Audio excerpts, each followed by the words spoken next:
Nakakatuwa, no? Ang laki rin ang naitulong ni Meta sa kapaligiran natin.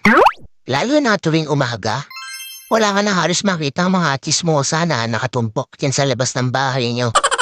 Halos bihira na nga rin silang tumumpok dyan eh. Paano kasi?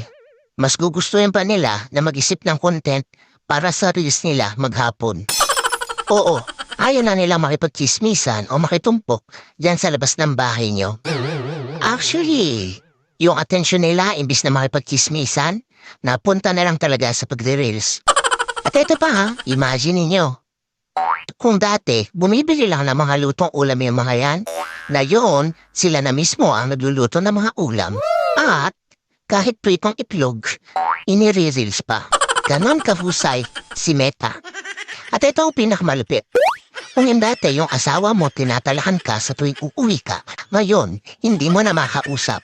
Kasi busy na sa pagla-live o hindi kaya busy sa panonood ng live. At ang mas matindi, hanggang madaling araw, nakikipag-engage na lang siya dahil wala na siyang pakialam sa'yo. Ang husay ni Meta, no?